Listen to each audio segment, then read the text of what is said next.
Thanks. You're not so bad yourself. I never get many complaints. It's just real rare these days. Find someone who's not willing to take things the way they're handed to them. Too many good folks not willing to get their hands dirty. And too many assholes taking advantage of it. Look at what happened at Diamond City. Before McDonough took over, it was a half-decent place to live. A little stricter than I usually go for, but not terrible. I thought he and I had a pretty happy childhood. But then he decides he's gonna try and get elected with his anti-ghoul crusade. Mankind for McDonough. Before you know it, you got families with kids lining up to drag folks they called neighbor out of their homes and throw them to the ruins. How could they do something like that? There'd always been a pretty big gulf between the folks living in the stands and folks down on the field. McDonough ran on it because he thought enough of those upper stands assholes would vote for him. Guess he was right.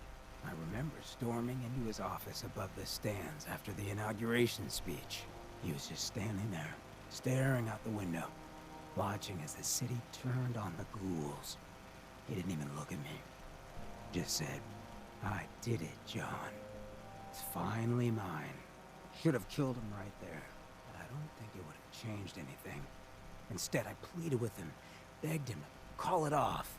He said he couldn't. He had nothing against the ghouls. He was just carrying out the will of the people. And he couldn't betray the voters. And then he smiled. That hideous fucking mile-long smile. He never smiled like that when we were kids. I didn't even recognize him. He murdered those ghouls. Him and that whole damn city. I still wasn't a ghoul at this point, so I didn't have to leave, but I couldn't bring myself to stay in that cesspool after that. I'd been sneaking off the Good Neighbor for years to get decent chems, so I knew the safe routes. I managed to track down a couple of the families, lead them there, but most couldn't get used to the Good Neighbor lifestyle. I brought them food for a couple of weeks, but after a while, they just disappeared. Folks in Diamond City signed their death warrants, and all the good people were willing to just sit by and watch. I felt like I was the only one who saw how screwed up things truly were. We couldn't just pretend things were fine. Still feel that way. Or I did. Until I met you. I know I run my mouth, but having someone who sees the world for what it's meant a lot to me. I feel damn lucky to have you as a friend. And that's what we are? Friends? Well, now that you mention it, I have been having slightly more impure thoughts than usual.